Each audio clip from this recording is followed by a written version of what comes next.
All right, let's talk about behavioral science, self-awareness, watching your content, which, have you ever looked at how much content you've put out? No. It's a lot, dude. Like when you search your name, like to go, because I normally try to watch like basically everything, and I was like, I give up. Like, it's really incredible. And going through that stuff, it seems really clear to me that you have massive self-awareness. And what would you say, like, is there a process for people to gain more self-awareness? And then what are, from a behavioral, just human behavior level, what are things that trip up the average person? The first answer, I mean, I'm a huge fan of the book Thinking Fast and Slow. I don't know if you've read it. Yeah, it's a great book because for me, it's got a really close pattern connection again to what I studied. So just understanding System 1 and System 2, if anyone watching hasn't read it, I highly recommend it. Just being able to differentiate between System 1 and System 2, as Daniel Kahneman calls it, in the Vedic philosophy would be called differentiating between the mind and the intelligence. Knowing how to differentiate the voices in your head is the first level of self-awareness. So break down what System 1 and System 2 are. Absolutely. So System 1 is your initial response to anything that happens. It's a stop that I can't really say. So if you say something I don't like, my System 1 naturally would be a face that I pull that I'm like, I don't agree with that. That's an understanding of what System 1 is. It's your initial default reaction in the moment. That can be positive often. For example, if someone pulls out a knife, you feel scared and you run. That's System 1. That's a good thing. It's safe for you. But also System 1 is someone says something that hurts your ego and you start defending yourself immediately. That's a negative of System 1. That we would refer to as the mind. It's built up of conditioning. Those responses are conditioned. Those default elements are all there because of habit and continuous practice. The System 2 is more like the intelligence. What I would say is more like the parent. If you can consider System 1 to be more like a child, System 2 is more like a parent. It looks more at the long term. It looks more at the bigger picture. It processes that default reaction through a set of checking and metrics to decide whether that's true. The child is the one that wants everything right away, impatient, quickly responding, straight away reacting when it doesn't get what it wants.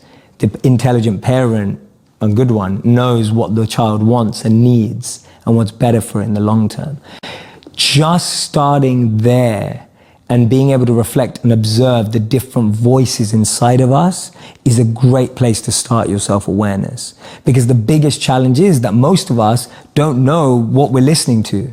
And most of us don't even know that there are more than one voice inside of us.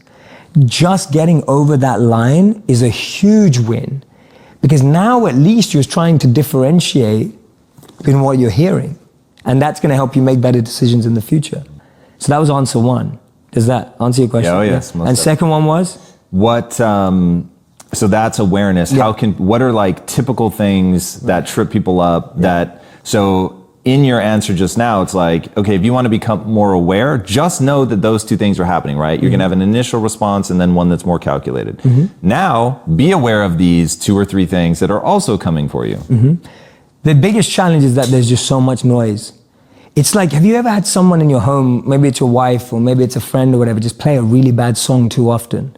Right? Just playing a song that you really don't like. I actually heard my wife laugh because she knows how guilty she is. Right, okay, there you go, right? There you go. And you just play a song and you just think, oh, turn that off. And after a while, it's been on for so long that you become immune to it. Like it's just there and it's still on. It's there in the back of your mind and you didn't manage to turn it off. So the noise that I describe in life, whether it's your parents' expectations, whether it's society's expectations, whether it's your partner's expectations, all of those are like noise in the background. And that noise drowns out your ability to understand the mind and the intelligence. That's one of the biggest trip-ups. I gave a presentation called Build a Life, Not a Resume. It's also one of my popular videos. It's a very good video. Thank you, man. Thank you so much. And when I did the research, so you don't see this in the video because this research didn't make it into the video. But the research that I was doing was around the most common resume lies.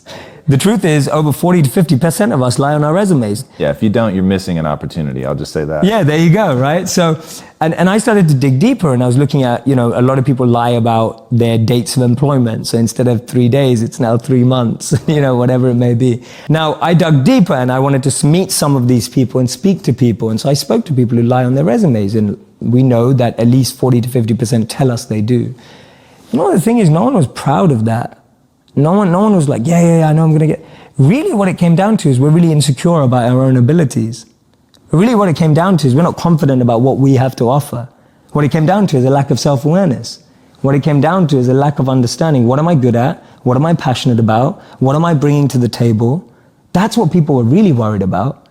They were worried about the job, but when you dug beneath the surface, the real behavioral trait that was coming out was insecurity and being unconfident about one's potential. That tells us a lot. That indicates a lot about human behavior and human nature. That the noise from outside makes us want to fit into a container.